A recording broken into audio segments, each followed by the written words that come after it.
जिसने दुख ही खा पी लिया, पचा लिया, 20 साल से अभ्यास कर लिया, उसके लिए दुख अब दुख नहीं है। तो अगर ये पता होगा कि दुख है तो चुनाव तो कोई करेगा नहीं। उसे कोई समस्या नहीं होगी, उससे हमें समस्या ही नहीं रह जाती हो। तो लगता है हमें कुछ अच्छा हो रहा है हमारे साथ, अच्छा हो रहा है हमारे साथ, हमें उससे नहीं समस्या है। हमारी दुख की परिभाषा ही गलत हो जाती है। मुझे कोई समस्या नहीं है, मैं गलत जीवन जी रहा हूँ। समस्या उस दिन पैदा होगी जिस दिन हम जिसको दुख बोलते हैं ना, वो तो समझ लो कि दुख के समुद्र की बस ऊपरी लहर है। मेहनत करके पकड़ा जाता है दुख, और पकड़ने के बाद उसको मीठा सा नाम दिया जाता है। गलत माहौल में लंबे समय तक रहना खतरनाक होता है। आपकी आज़ादी की उत्कंठा मर जाती है, आपके लिए पिंजड़ा ही आज़ादी बन जाता है।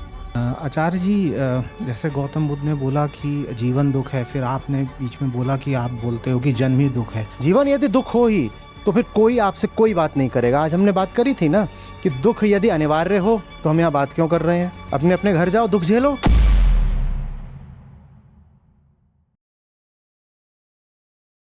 अच्छा जी, नमस्कार। दुख का हम चुनाव करते हैं, तो अगर ये पता होगा कि दुख है तो चुनाव तो कोई करेगा नहीं। तो कामना दुख है, और कामना अज्ञान से उठती है, मतलब अज्ञान ही, हम लोग अज्ञान का ही चुनाव करते हैं। ऐसे समझिए, बोर्ड होता तो बना कर दिखाता।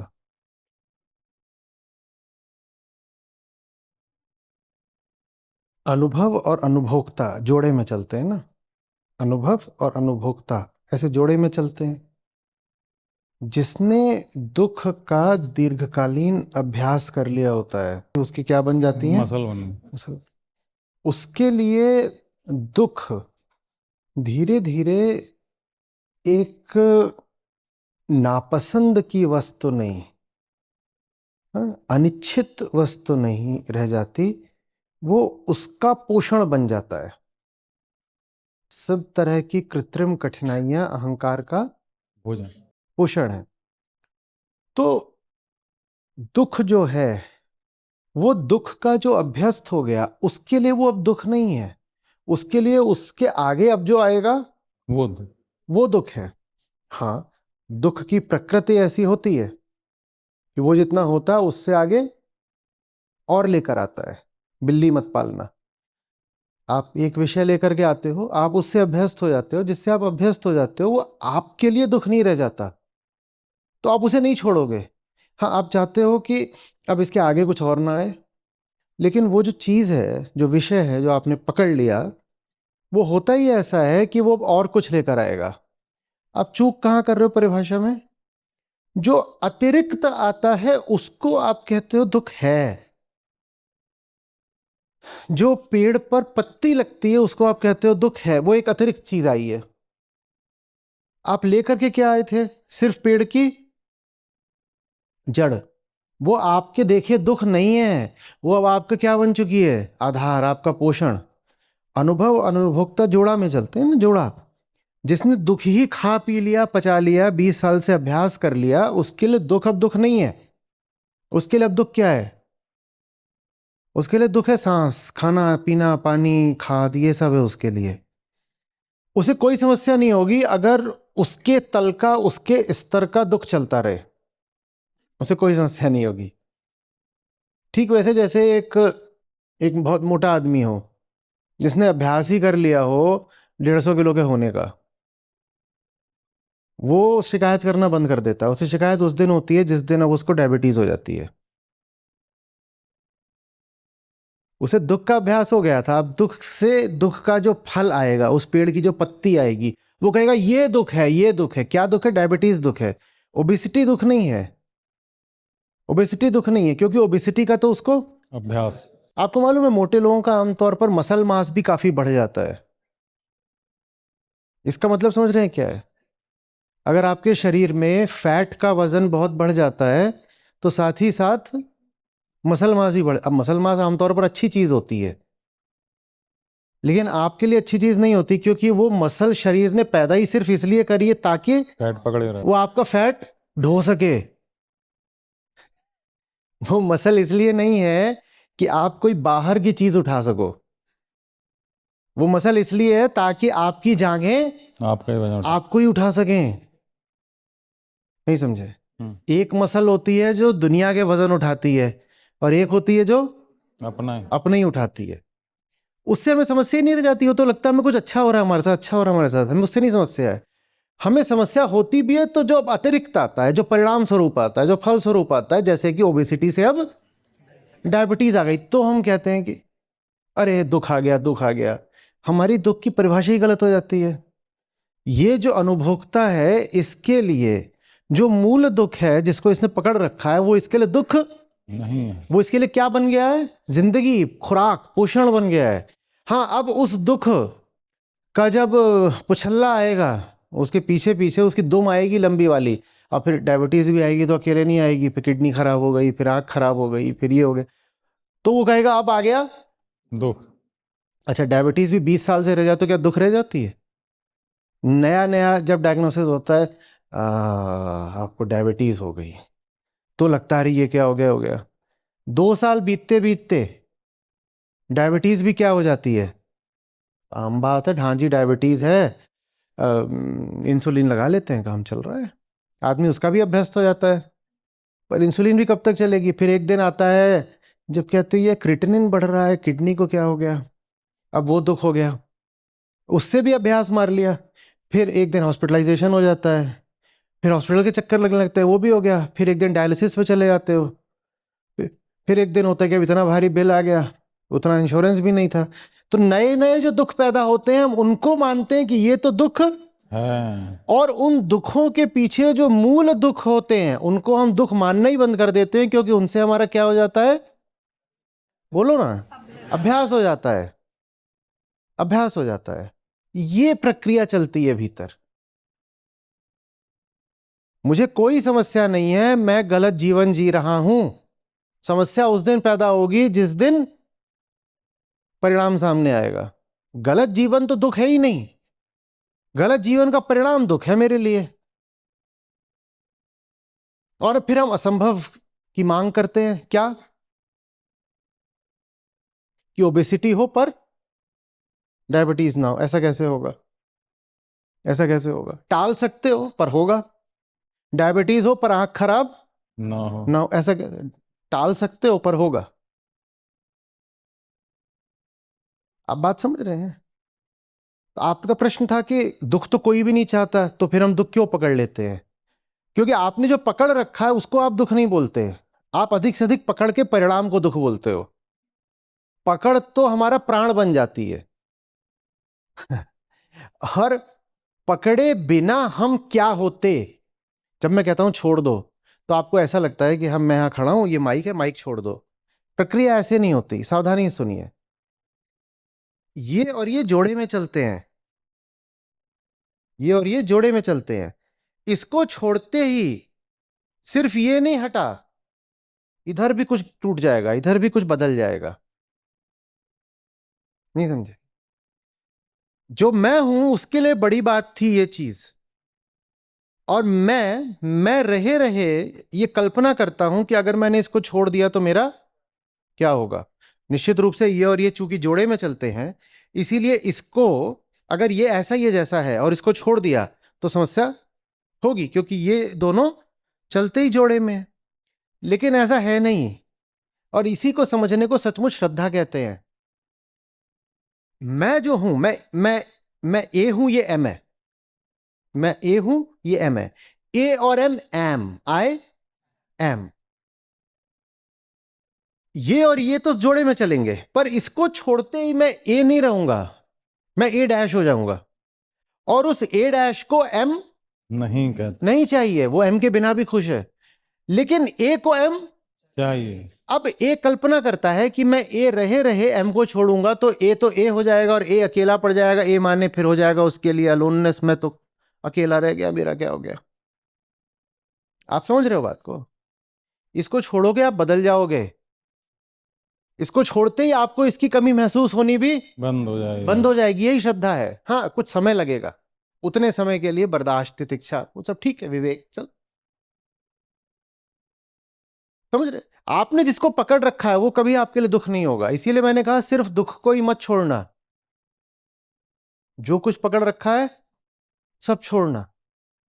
क्योंकि हम जिसको दुख बोलते हैं ना, वो तो समझ लो कि दुख के समुद्र की बस ऊपरी लहर है। दुख की गहराई क्या है वो तो हम जानते ही नहीं, क्योंकि उसको तो हमने नाम दे रखा है जीवन का, प्राण का, कर्तव्य का, संबंध का, धर्म का, 100 और चीजों का नाम दे रखा है। तो उसको तो हम कभी दुख जानते ही नहीं। हाँ, उसको पकड़ने के कारण जब जिंदगी लात मारती है तो हम कहते हैं अरे अरे अरे अरे, दुख हो गया, दुख हो गया। आप बहुत सतही चीज को दुख बोल रहे हो। आप बहुत बहुत सतही चीज को दुख बोल रहे हो। बात आ रही समझ में? आपने घर में सांप पाल रखे हैं, आपने घर में सांप पाल रखे हैं, सांप ही सांप, सांप ही सांप, सांप ही सांप, और खानदानी तौर पे पाल रखे हैं। और सांप भी कौन से हैं? ज्यादा नहीं, सिर्फ चार चार प्रजातियां हैं, ज्यादा नहीं। ऐसा थोड़ी है कि हम इतने मूर्ख हैं, ये मंच पे चढ़ के आचार्य हमें मूर्ख समझता है। सिर्फ हमने 4 प्रजातियां पाली। एक कोबरा है, एक करैत है, एक वाइपर है, हाँ एक हमारा वो फेवरेट ब्लैक मांबा है। ऐसे थोड़ी पागल हैं कि हम कुछ भी पालेंगे। सिर्फ हमने ये 4 प्रजातियां घर में पाल रखी हैं। और एक दिन आप रोते हुए आए, बड़ा दुख है, बड़ा दुख है आचार्य जी, बड़ा दुख है, बड़ा दुख है। क्या हो गया? बोल रहे हैं वो रसोई में सांप की केचुली दिखाई दी। ये हमारे दुख की परिभाषा है। तुम्हें पता ही नहीं कि असली दुख क्या है। असली दुख को तो तुम पाले बैठे हो। उस असली दुख की जब केचुल दिखाई देती है, केचुल जानते हो ना क्या? सांप का क्या खाल निकालता है उसको वो। असली दुख तो पाले बैठे हो। उस असली दुख का जब एक छोटा सा सतही परिणाम दिखाई देता है तो हाय हाय करते हो और कहते हो अरे बड़ा दुख है। वो तो दुख है ही नहीं जिसको तुम दुख समझ रहे हो, तो बहुत छोटी चीज है। वो है दुख पर छोटा दुख है, ऊपरी दुख है। असली दुख ये है कि जो तुम पाले बैठे हो, क्या तुम्हारी जिंदगी में जहर कर रहे होंगे। समझ में आ रही है बात?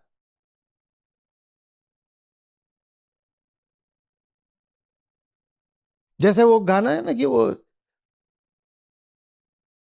पानी आता दिन में 2 घंटे और ये भर के नहीं देते। क्या है वो? कुछ है? हाँ बोलो बोलो।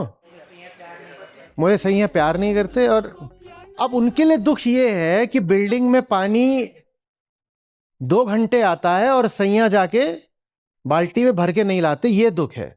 उनको समझ में ही नहीं आ रहा है कि ये तो तुम सांप की केचुली की बात कर रही हो। सांप को गले लगाए हो और सांप की केचुली को दुख मानती हो।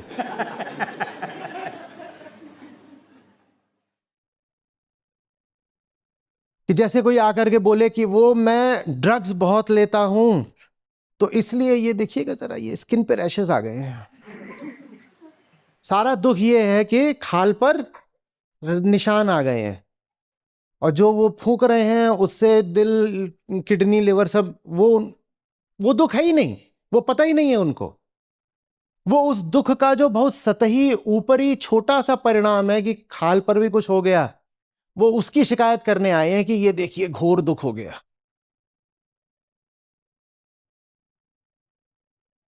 भीतरी चीज को छोड़ोगे क्यों नहीं? क्योंकि लगता है कि इसको छोड़ा तो एमनेस ही छूट गई। वो तो परिभाषित ही नहीं होता दुख के रूप में, उसकी तो कोई हम परिभाषा ही नहीं देते। तो फिर तरीका क्या है? तरीका है ध्यान। जब केंचुली को देखो तो पूछो इसके पीछे क्या है। सिर्फ कार्य को ही देखूंगा या कारण को भी? सिर्फ ये देखूंगा किसने क्या कर दिया, किसने क्या कह दिया, या केंद्र को भी समझूंगा कहां से आ रही है बात?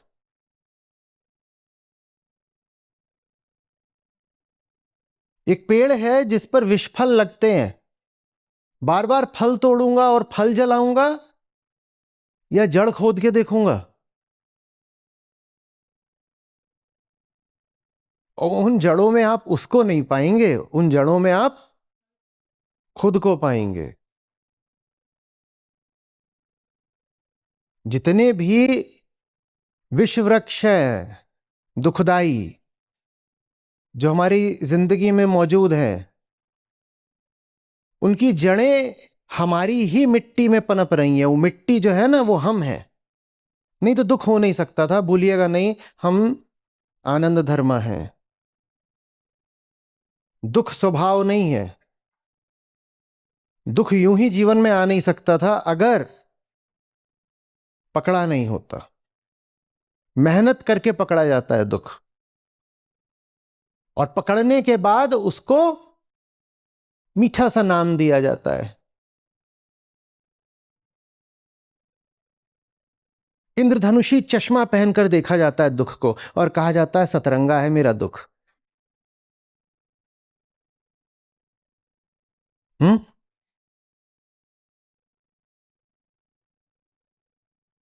ये क्या बात आप याद रखेंगे। आपको जो दुख अनुभव होते हैं वो दुख नहीं है, वो दुख के परिणाम हैं। हाँ, यह लक्षण बोलिए बिल्कुल। आपको जो दुख अनुभव होता है वो सांप की केंचुली जैसा है, और आप उस पर ही छाती पीटने लग जाते हो, मेरे किचन में सांप की केंचुली मिली। और उसके आगे आप बुद्धि ही नहीं लगाते हो कि इसका मतलब क्या है। मतलब क्या है इसके आगे आप मतलब इसलिए लगाते हो कि मतलब उसके लिए खतरनाक हो जाएगा जिसने सांप को प्राण बना लिया है। तो हम मतलब सोचना भी नहीं चाहेंगे। बुद्धि तो अहंकार के पीछे चलती है ना।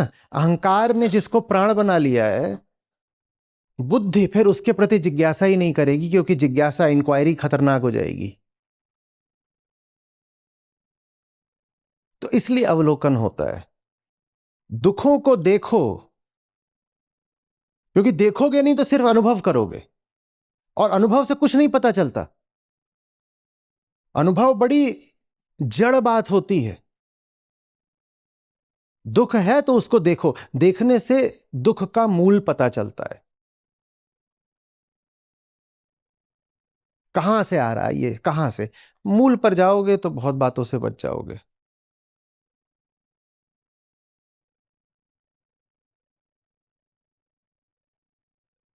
जितने भी आपके शुभेच्छु ज्ञानी हुए हैं, किसी ने जीवन के जो सतही दुख हैं उनकी बात करी ही नहीं ज्यादा। किचन में पानी नहीं आता, दफ्तर में फाइल फंसी हुई है, सड़क पर ट्रैफिक ज्यादा है। कौन से ज्ञानी ने, ऋषि ने, संत ने इन मुद्दों पर बोला है बताओ। बोला कभी? बोला शर्ट छोटी हो गई, अष्टावक्र परेशान है, वो बोल रहे हैं मुझे तो खास दर्जी चाहिए होता है। एक तरफ से 32 लगती है, एक तरफ से 42 लगती है। ऐसा कोई श्लोक है अष्टावक्र गीता में? वो 8 जगह से टेढ़े थे, ऐसा ऐसा उनका कहीं है कोई श्लोक? इन दुखों की तो उन्होंने कभी बात ही नहीं की, क्योंकि इन दुखों की अपनी कोई हस्ती नहीं है। जिसकी अपनी कोई हस्ती नहीं उसकी क्या बात करें। ये जो आप छोटे मोटे दुख अनुभव करते हो वो सब किसी मूल दुख की वजह से हैं। ज्ञानी उस मूल दुख की बात करता है बस। छोटे मोटे दुखों को तो वो बस या तो उपेक्षा करेगा या इस्तेमाल में लाएगा। इस्तेमाल में किस तरह से कि केचुली देख करके सांप का पता चलता है, इस तरीके से इस्तेमाल करता है छोटे दुख को।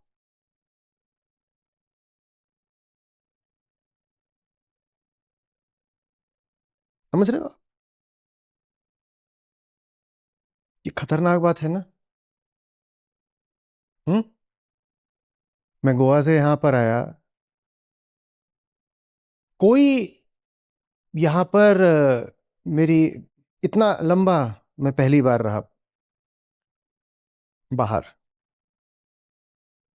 कोई मेरी इस बात से जरा भी इत्तेफाक नहीं रख रहा कि कुछ है हवा में।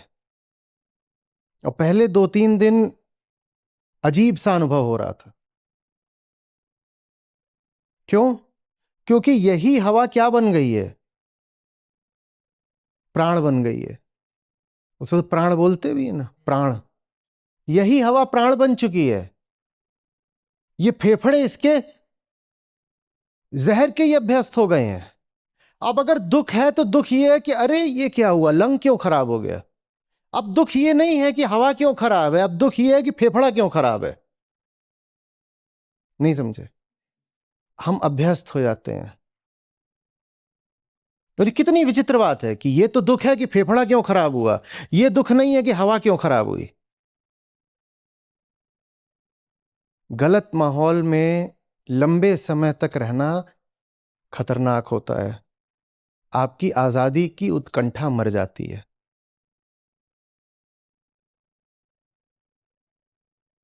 आपके लिए पिंजड़ा ही आजादी बन जाता है।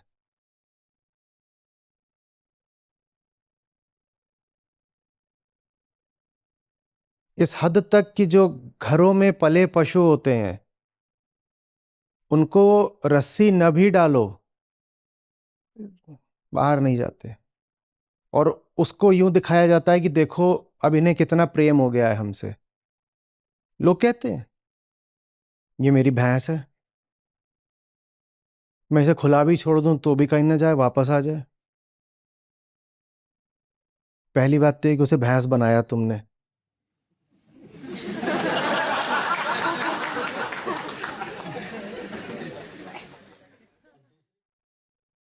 और दूसरी बात,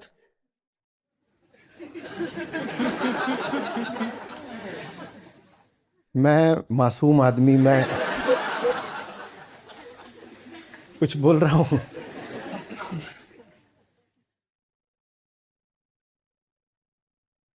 और दूसरी बात, भैंसों के पर नहीं होते। वो चिड़िया थी, तुमने उसे दुधारू भैंस बना दिया। अब इसमें कोई बड़ी बात नहीं कि वो उड़ नहीं सकती। इसको प्रमाण की तरह मत बताओ कि प्यार बहुत है। पूंछ ऊपर करके नहीं उड़ेगी अब वो। पर थे उसके पास कभी, तुमने काटे हैं। और अब इसको प्यार की तरह प्रदर्शित कर रहे हो कि प्यार बहुत है। हम तो द्वार खोल भी दें तो कहीं जाएगी नहीं, कहीं चली भी जाती है तो लौट आती है। अब वो सही में भैंस हो गई, कहां जाएगी।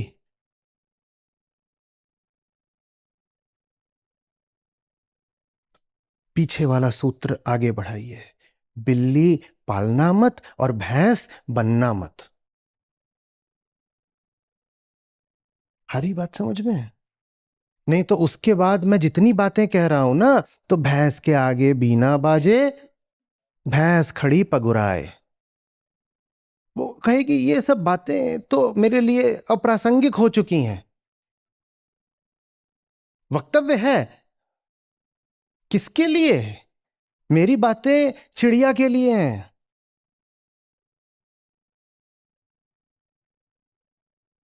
जो भले पिंजरे में कैद है पर अभी पंख हैं उसके। लंबे समय तक पिंजरे से समझौता कर लोगे, पिंजरे को प्राण बना लोगे तो भैंस हो जाओगे। पड़े हो जुगाली करते, देखिए भैंस। क्षण भर को आंख बंद करो, कल्पना करो किसकी तस्वीर सामने आई। ऐसे हंस रहे हो जैसे मैंने कहा वो अपनी ही तस्वीर सामने आई। मैंने कहा क्या? नहीं कहा।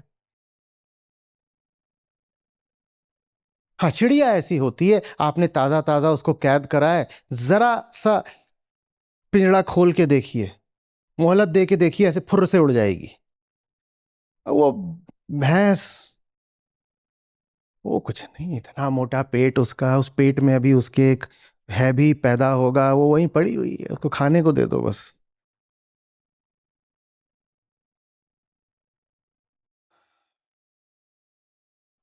आप उसको खाने को देते हैं, वो आपको खाने को देती है। मैं कुछ कह रहा हूँ वैसे। भैंस खाने को नहीं देती, इतना बढ़िया दूध दही खीर सब देती तो है, बढ़िया बनाती है।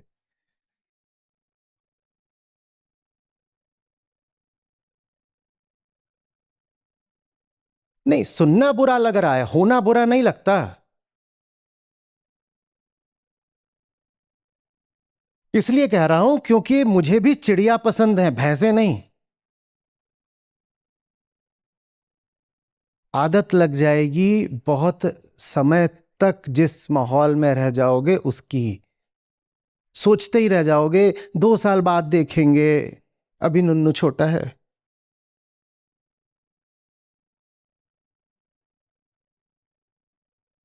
वो 5 का होगा तब तक नुन्नी आ गई होगी। यही होता है कि नहीं? या कुछ और हो गया होगा? जोड़े में चलते हैं, जैसा माहौल वैसा मन, जैसा जगत वैसा जीव। और जोड़े में नहीं चलते, एक दूसरे से क्या कर लेते हैं? सामंजस्य बना लेते हैं। और सामंजस्य भी वो ये नहीं लगता कि जबरदस्ती का है, वो चोली दामन का साथ हो जाता है। वो कॉम्प्लीमेंट्री हो जाते हैं एक दूसरे के।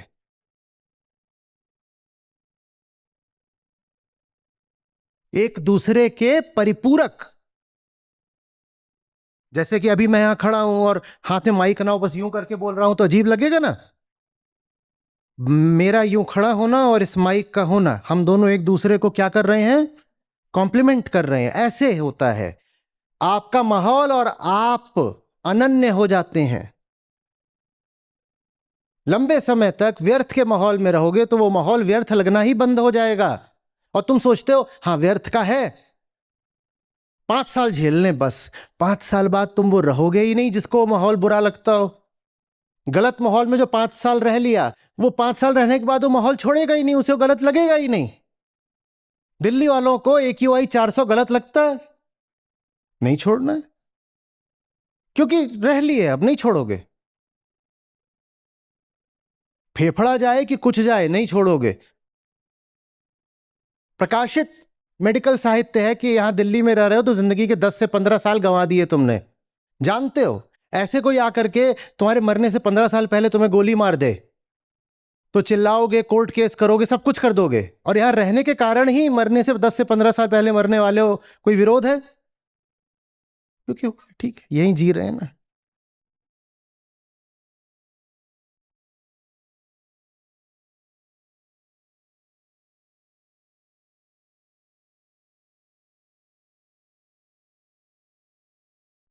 अध्यात्म इसीलिए चाहिए ताकि स्वयं को देख सको, ताकि बस इसकी बात नहीं करो, इसके कारण तुम क्या बनते जा रहे हो उसकी बात करो।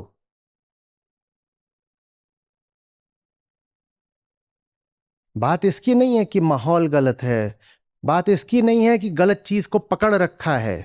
बात इसकी है कि जिसको पकड़ रखा है वो चीज तुम्हें अपने ही अनुकूल बना रही है, तो उसको पकड़ने के कारण तुम वैसे ही होते जा रहे हो, एक दूसरे से कंपैटिबल। सफेद पानी में कीचड़ मिलाने की साजिश करी गई। साफ शुद्ध निर्मल जल में कीचड़ मिलाने की साजिश करी गई। इस साफ पानी की ओर जब कीचड़ लाया जा रहा था, ये बहुत चिल्लाया, बहुत चिल्लाया, ये मत करो मेरे साथ, इसको मेरी ओर मत लाओ, मैं इसको नहीं छूना चाहता।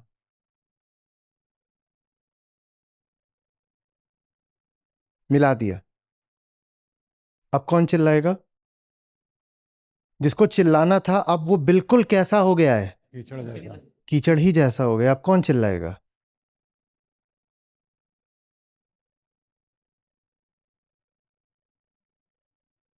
जिसकी तुमने संगत कर ली तुम वैसे ही हो जाओगे, वो तुम्हें अपने अनुकूल बना लेगा, तुम में कोई विरोध बचेगा ही नहीं।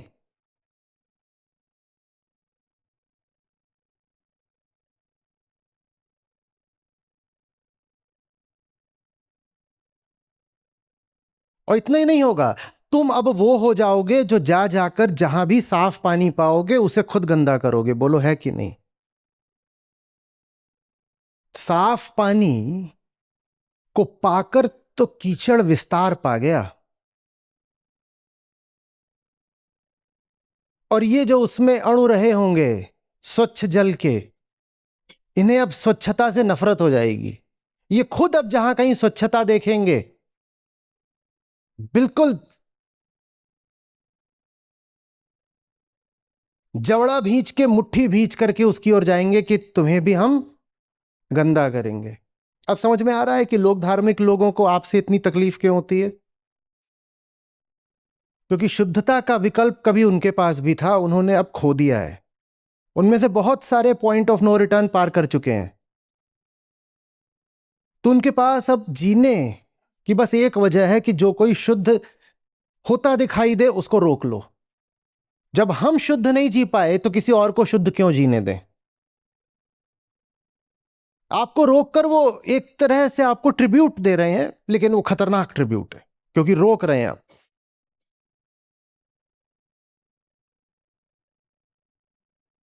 प्रशंसा कर रहे हैं वो आपकी, वो अभिवादन है आपका। आपको अगर वो रोक रहे हैं तो वो यही स्वीकार कर रहे हैं कि आप कुछ ऐसा पाने को हैं जिससे वो वंचित हो चुके हैं।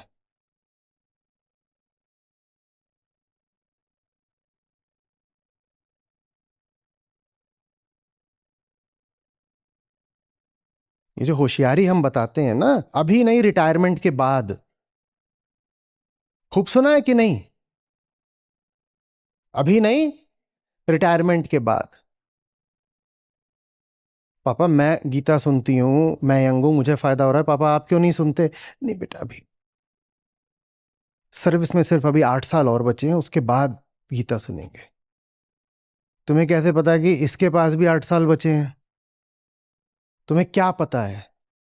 तुम्हें कैसे पता कि तुम जो आज बोल रहे हो कि गीता सुनोगे 8 साल बाद, 8 साल बाद तुम यही आदमी रहोगे? भूल गए? One never steps into the same river twice.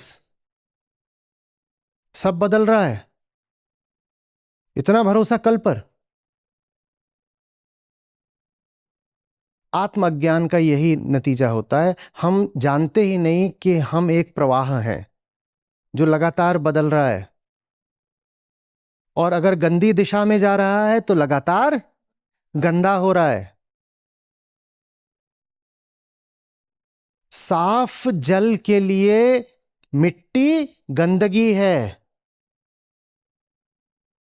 पर कीचड़ के लिए मिट्टी जिंदगी है। आप आज अगर साफ हो तो अपनी सफाई की सुरक्षा कर लो, नहीं तो आज आपको जो गंदगी लगता है कल आपको जिंदगी लगेगा। स्पष्ट हुई है ये बात?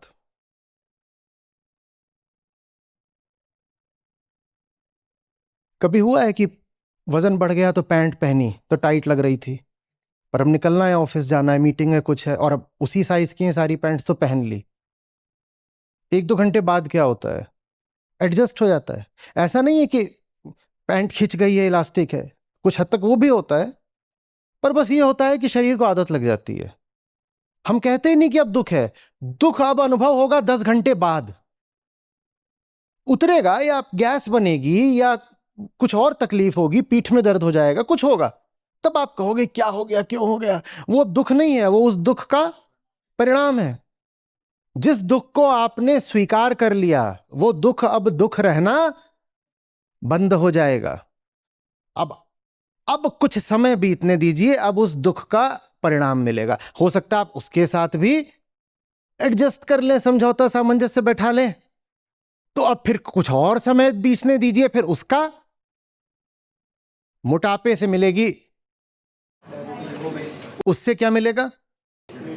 किडनी। उससे क्या मिलेगा?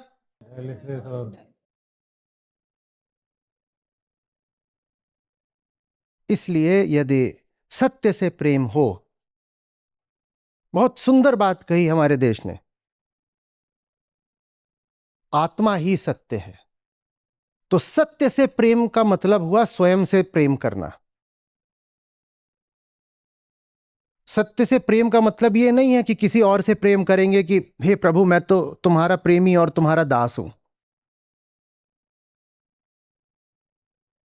सत्य से प्रेम करने का मतलब हुआ स्वयं से प्रेम करना। और अगर स्वयं से प्रेम करना है तो दुख जैसे ही जीवन में आए तत्क्षण उसको पहचान लेना है और निपटा देना है। उसको जगह नहीं देनी है कि थोड़ी देर के लिए आप बैठ सकते हैं, हमने एडजस्ट कर लिया, हम देसी लोग हैं। इतना सा भी नहीं झेलना है। एक सज्जन अभी कल ही परसों कम्युनिटी पर आए, कहीं से आए होंगे, उन्होंने लिखा, दूसरों की बुराइयां भी सहन करना सीखिए क्योंकि दूसरे भी आपकी सब बुराइयां सहन करते हैं। हरे कृष्ण। यह है, कम्युनिटी पर पोस्ट है।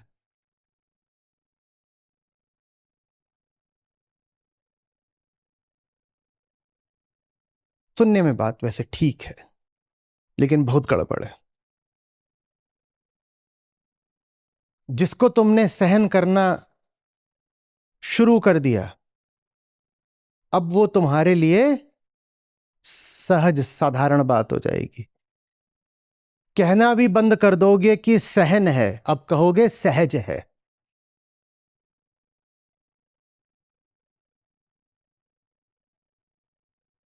कुछ है ही नहीं इसमें। क्या है इसमें? क्या है?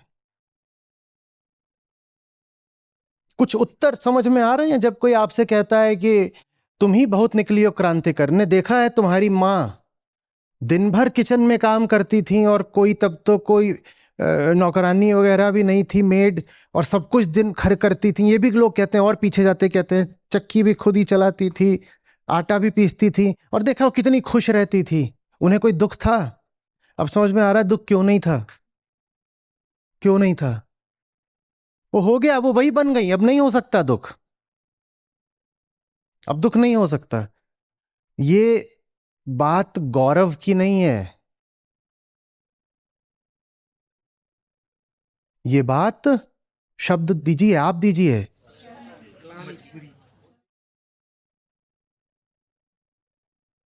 ये बात बहुत भयानक है। अगर कहा जाए कि कोई यही करता रहा पूरी जिंदगी, अपने 6 दशक 7 दशक की, खाना बनाता था और घर साफ करता था, और देखो उन्होंने कभी शिकायत की क्या? रोंगटे खड़े हो जाने चाहिए।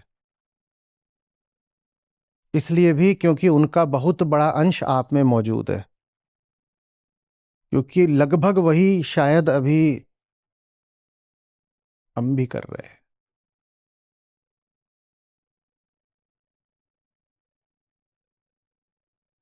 लगेगा ही नहीं दुख।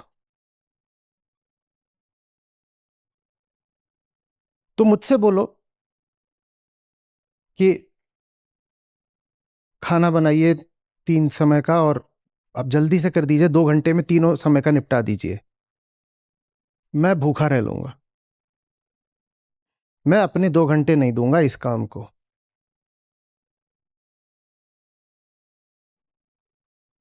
एकदम नहीं दूंगा। मैं गंदा खाना तक स्वीकार कर लूंगा, चाहे बात सुनने में आपको जैसी लगे।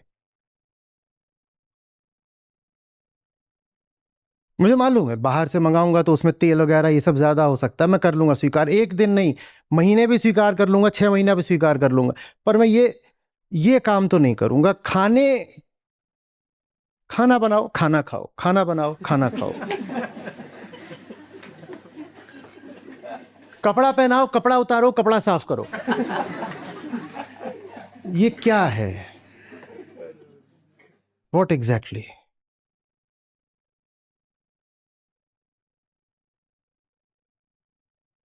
मैं नंगा घूम लूंगा या गंदे कपड़े पहन लूंगा। 6 साल हॉस्टल में रहा हूं, हर प्रकार के वस्त्र उल्टे करके पहनने का अभ्यास है।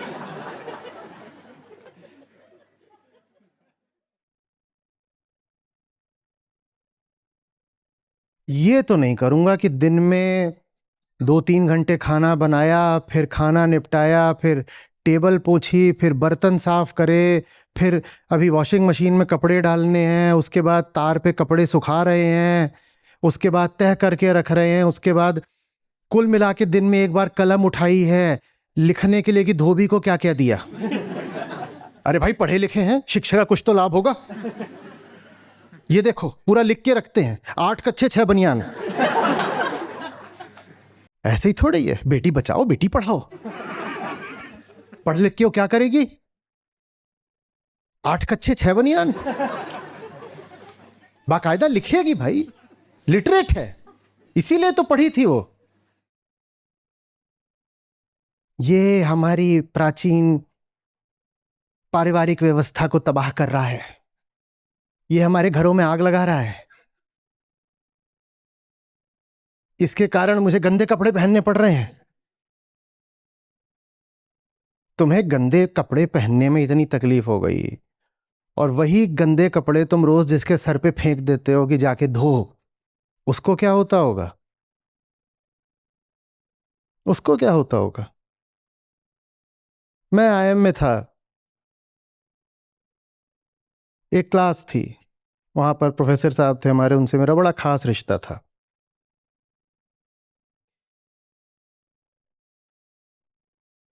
तो उन्होंने उस समय पर एक वॉशिंग मशीन की कंपनी थी, तो उसके लिए उन्होंने विज्ञापन बनाया था, कंसल्टेंट थे, तो उसका उन्होंने डिजाइन दिया होगा या कुछ किया होगा, आज से ठीक 23 साल पहले की बात है। तो उनसे मेरा खास रिश्ता था, तो मैं जब भी प्रेजेंटेशन देता था तो मेरे चीथड़े उड़ाते थे, और मेरा काम होता था कि बस अडे कैसे खड़े रहना, और उनको अच्छा लगता था करना। मैं न जाऊं कभी करूं तो वो परोक्ष ताने मारते थे कि कुछ लोग अपने आप को बहुत बड़ा समझने लगे हैं, हमारी क्लास में नहीं आते। तो एक दिन उन्होंने एक विज्ञापन जो बनाया था वो उन्होंने पूरी क्लास को दिखाया। तो विज्ञापन कुछ ऐसा था कि उसमें पूरी भारतीय क्रिकेट टीम ली गई थी, उसमें दिखाया गया था एम्पावर्ड वुमन, एम्पावर्ड वुमन। तो उसमें था कि ये नई वॉशिंग मशीन है और पूरी टीम एक एक करके आती जा रही है, और वुमन एम्पावर्ड है तो सबको आदेश देती जा रही है, राहुल कपड़े लाओ। तो वो जो टीम इंडिया वाली जर्सी है वो अपना लाता है, और वो गंदी है क्योंकि खेला हुआ है, खूब पसीना और मिट्टी लगी है, तो लाता है और कहती डालो, वो डाल देता है यहाँ पे। फिर उसके बाद सचिन अब तुम आओ, चलो अब तुम आओ, अनिल तुम आओ, ये करके ये विज्ञापन बनाया गया था, और ये दिखाया गया था कि देखो ये वॉशिंग मशीन आज की सशक्त नारी के लिए है, क्योंकि उसमें वो सब भी था, ऑटोमेटिक ड्रायर और ये सब। आज तो होता है, पहले नहीं था इतना कॉमन कि इसमें डलेगा, साफ होगा, फिर सूख भी जाएगा और फिर ऐसे होगा। तो वो काफी कमांडिंग तरीके से वो सबको बोल रही है, पूरी क्रिकेट टीम को, भारतीय क्रिकेट टीम को बोल रही है। तो उन्होंने दिखाया कि देखो ये है, और इसको बोलते हैं मार्केटिंग कम्युनिकेशन, और ये मैंने बनाया है। तो मैंने कहा ये आप सशक्त नारी दिखा रहे हो या जो पुरानी जंजीरें हैं नारी की उसको ही आगे बढ़ा रहे हो?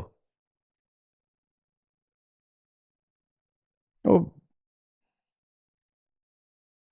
इसी को इंटीग्रिटी कहते हैं। उनका मेरा प्रेम और गहरा गया, सचमुच सचमुच। मैं कैंपस से बाहर आ गया, उसके बाद भी मैं भी उन्हें याद करता था, वो भी मुझे याद करते थे। बहुत कम मेरे टीचर्स ऐसे हुए हैं। उनका ले दे करके खड़ी तो तुमने औरत ही करी, कितनी भी एम्पावर्ड हो गई है, काम तो वो अभी भी यही कर रही है कि कपड़े धो रही है सबके। ये सब इतने बड़े ये लफंडर, ये अपने कपड़े खुद नहीं धो सकते, और इतना ये पैसा लेते हैं।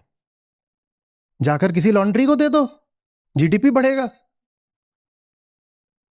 हमारे पास पैसे नहीं कहीं धुलवाने के, पर हम क्या करते हैं, हम मालूम है आपको किस हद तक एडजस्ट हो जाते हैं? उदाहरण दूं?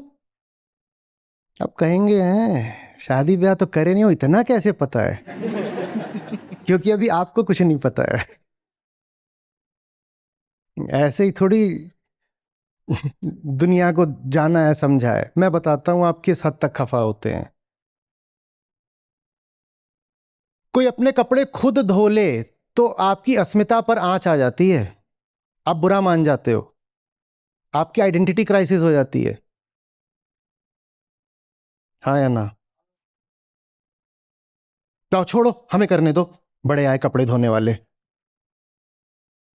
हमारा विभाग है, हम जानते हैं, हम विशेषज्ञ हैं, हम धोएंगे। ये होता है इनका जोड़े में चलना। इतने समय तक यही करोगे तो यही करना तुम्हारा प्राण बन जाएगा, और अगर ये करने को नहीं पाओगे तो लगेगा प्राण चले गए। उदाहरण दूं? बोलो बोलो बोलो। देखा है घरों की महिलाओं को, थोड़ा पुरानी हो नई भी हो तो कोई फर्क, लेकर के जाओ और बाहर किसी अच्छे रेस्टोरेंट में खाना खिलाओ तो उस खाने की खूब बुराई करती हैं। ये मशरूम बोल रहे हैं, अरे कुकुर मुत्ता है।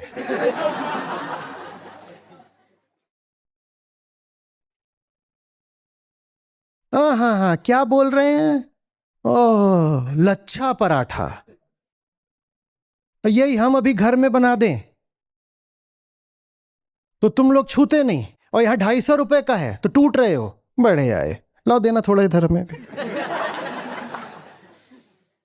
ये होता है ना? अच्छा बताओ क्यों होता है?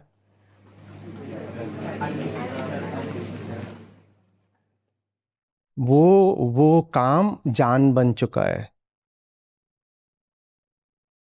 वो काम जान बन चुका है। अब आसमान प्यारा नहीं लगेगा, अब आसमान खतरा लगेगा। पिंजड़ा ही अब प्राण है। और धीरे से कुरेदो कि अच्छा एक बात बताओ, पिछले 30-40 साल से यही किया है, खाना ही बनाया है, तो इनका मेन्यू देख रहे हैं तो यहाँ कम से कम 70 तरह की चीजें हैं। आपके पास एक आलू होता है, एक एक पराठा होता है, एक लौकी होती है, एक तुरई होती है, एक मेथी होती है, एक अरहर की दाल होती है, उड़द की दाल होती है, एक मूंग। ये इससे आगे आप तो 40 साल में नहीं जा पाए, इससे आगे आप कभी नहीं जा पाए। और यहां आप जब ये 70 तरह की चीजें लिखी हैं तो आप बोल रहे कुछ जानते ही नहीं है, लूट रहे हैं बस। ये देखो आ गया ना हजारों का बिल, यही चाहते थे। बिल दिखाना पहले, हाँ वही है, पैसा दे करके खाओ तो बड़ा स्वादिष्ट लगता है।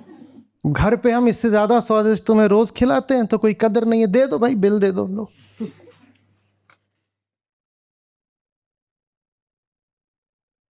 ये सब अनायास नहीं है। आत्मावलोकन का मतलब होता है इन्हीं छोटी छोटी बातों में भीतर की सच्चाई पकड़ लेना कि चल क्या रहा है।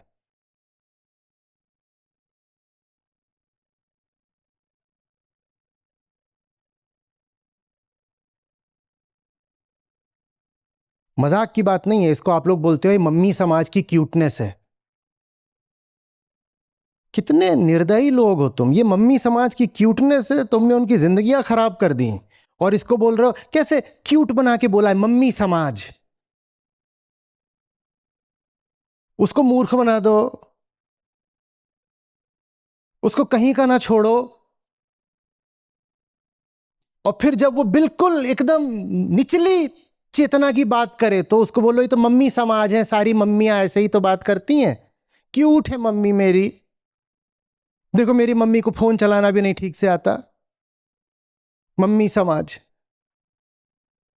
हाँ पराठा बहुत अच्छी बनाती, माँ के हाथ के पराठे, माँ के हाथ का गाजर का हलवा। माँ मैं कहीं भी रहूं लौट के आऊंगा तेरे हाथ का गाजर का हलवा खाने।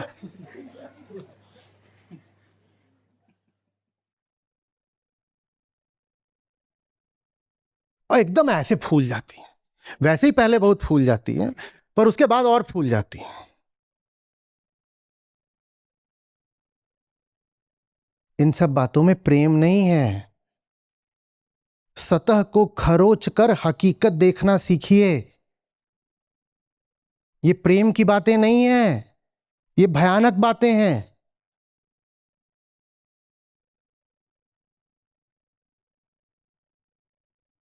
तुम्हारी मां को अगर फोन चलाना नहीं आता तो तुमसे बड़ा कपूत कौन है? तुम नालायक इतने से पैदा हुए थे, उन्होंने तुम्हारे हाथ में कलम देकर तुमको कखा गघा सिखा दिया और तुम उनको फोन चलाना नहीं सिखा पाए और इसको बोलते हो मम्मी समाज की क्यूटनेस।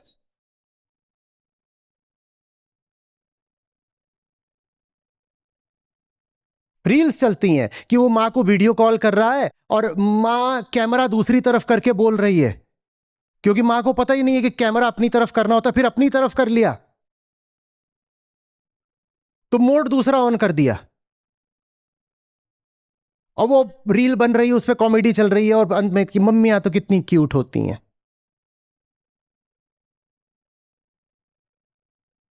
माँ माँ मैं अमेरिका चला जाऊंगा, फिर तुझे बुलाऊंगा वहां पर। माँ कैसे बुलाओगे, अच्छा बताओ। वीजा इंटरव्यू में वो अंग्रेजी में बात करेगी।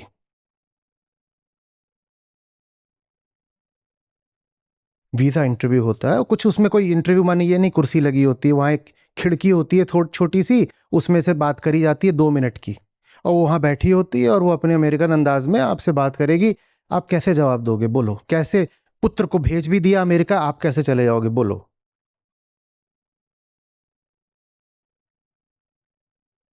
आपने उसको सिखा दी होगी हिंदी, पर वो आपको अंग्रेजी नहीं सिखा कर गया।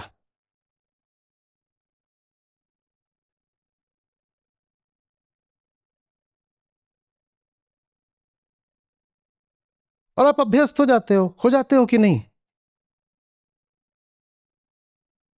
मैं चाहता हूं कि जिन भी चीजों से अभ्यस्त हो उनको सिर्फ इसलिए चुनौती दो कि अभ्यस्त हो, अच्छा बुरा तो देखो भी मत। कह दो कि अभ्यस्त हूं इसलिए चुनौती दे रहा हूं, बुरा है इसलिए नहीं चुनौती दे रहा, अभ्यस्त हूं इसलिए चुनौती दे रहा हूं। इसलिए 100 बार बोलता हूं, जैसे कपड़े पहनते हो कपड़े बदलो, जैसे बाल करा रखे बाल बदलो, जो खाना खाते हो खाना बदलो, जिन जगहों पर जाते हो जगहें बदलो, जो मूवीज देखते हो उनको बदलो, जो टीवी देखते हो, जो जो सोशल मीडिया देखते हो, जो भी देखते हो सब बदलो, जो किताबें पढ़ते हो उनको बदलो, भाषा तक को बदलो। मैं देख रहा हूं कम्युनिटी पर अभी भी आप लोग टूटी फूटी भाषा में लिख देते हो, ये आप क्या कर रहे हो। मैं जब आपसे बार बार बोलता हूं कि लिखा करो, तो इसका मतलब ये थोड़ी है कि वो करा करो जो आप कर देते हो। वो लिखना है ही नहीं, वो तो कीबोर्ड दबाना है। वो तो मैं बंदर भी बैठा दूं तो कुछ दबा देगा। 4 शब्द अंग्रेजी के, 5 शब्द हिंदी के, हूं को हु लिखा हुआ है, मैं को मे लिखा हुआ है। हो गए अभ्यस्त, ऐसे ही करने के चल जाता है।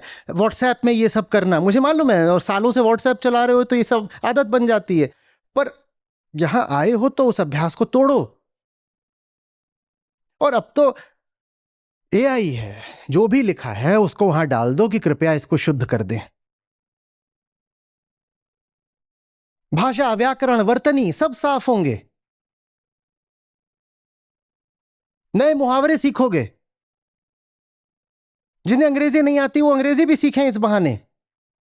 जिनको अंग्रेजी आती है वो अपनी अंग्रेजी और साफ करें इस बहाने। जो सोचते हैं कि हिंदी के विद्वान हैं, वहां हिंदी डालोगे, वो हिंदी भी बहुत अच्छी लिखता है, पता चलेगा हिंदी में ही कितनी खोट थी हमारी। पर अभ्यस्त ऐसे ही चल रहा है। हमें तो सम्मान मिला हुआ है, तो मम्मी समाज है, तो हम क्यों कुछ भी बदलाव लाए।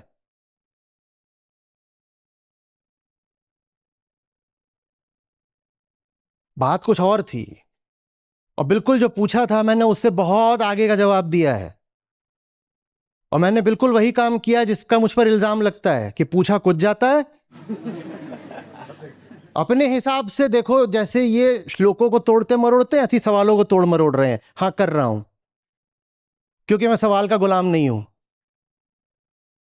मेरे पास एक संदेश है, मुझे आपसे कोई बात करनी है, होगा सवाल कुछ भी, मुझे जो बात कहनी है वो तो कहूंगा ना। बताइए। ए- हाँ हाँ हाँ। एक एक चीज और फंस रही है, जैसा जड़ जी आपने कहा कि अहम जब बलवान हो जाता है तो शरीर भी कमजोर हो जाता है, या ये कहा जाए कि अहम बढ़ा तो दुख बढ़ गया, तो दुख बढ़ गया तो शरीर भी कमजोर हो जाता है। वो बल्कि अनिवार्य नहीं है, अनिवार्य हाँ, नहीं है, प्रैक्टिकलिटी में अनिवार्य नहीं है। होता है पर उसका विपरीत भी हो सकता है। जनरल ऑब्जर्वेशन थी, उसमें अपवाद बिल्कुल हो सकते हैं। बहुत सारे एकदम मूर्ख लोग होते हैं जो शरीर से बिल्कुल हट्टे कट्टे होते हैं। मेरा कहने का मतलब था कि दुख में ज्यादा खाता है आदमी, ऐसा। वो भी है, दुख में ज्यादा भी खाएगा, गलत भी खाएगा। हम्म। कुछ और करना चाहिए वो करने की जगह खाएगा। हम्म? काम है, काम की हिम्मत नहीं पड़ रही तो बैठ के खा गए। खाना शुरू कर देगा। बहुत सारी बात।